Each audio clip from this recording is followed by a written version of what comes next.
Poignée de main très appuyée entre le tout nouveau président du groupe de la Banque mondiale, David Malpass, et le premier ministre ivoirien Amadou Gon Coulibaly, au siège de l'institution à Washington. La Côte d'Ivoire fait partie ainsi des premiers pays à prendre contact avec la Banque mondiale sous la présidence Malpass. Seulement 4 jours après sa prise de fonction. Tout un honneur, toute une opportunité. C'est une grande considération et un grand honneur qui a été fait donc, à la Côte d'Ivoire. Et je crois que c'est la reconnaissance du leadership du président de la République, son Excellence le président Ouattara, que nous ayons eu cette audience.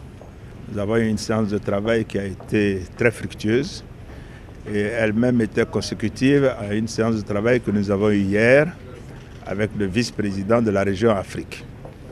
Nous avons fait le point de la coopération entre la Côte d'Ivoire et la Banque mondiale pour noter que de 2012 à aujourd'hui, nous avons triplé les engagements de la Banque sur la Côte d'Ivoire.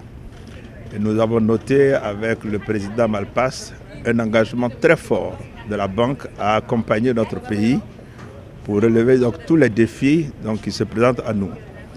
Que ce soit en matière d'amélioration de nos infrastructures, que ce soit en matière d'amélioration du capital humain, que ce soit en matière d'accompagnement de la Côte d'Ivoire avec les outils, notamment du secteur privé, pour transformer nos produits agricoles.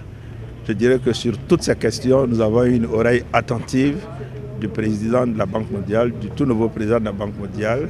Tout porte à croire que les échanges initiés à Washington se poursuivront au bord de la lagune ébriée. Et pour cause. Le président de la Banque mondiale nous a indiqué, puisque je lui ai passé le message du président de la République qui l'invitait à Abidjan, que c'est avec grand plaisir qu'il viendra donc en Côte d'Ivoire, où il était déjà allé en 1988.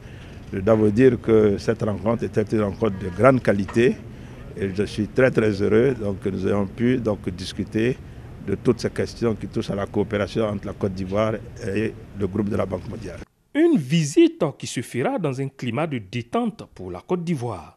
Le pays ayant progressé sur la mesure du climat des affaires, passant de la 177e à la 122e place au classement Doing Business et ayant mis au vert 14 indicateurs sur 20 du programme Compact du Millennium Challenge Corporation.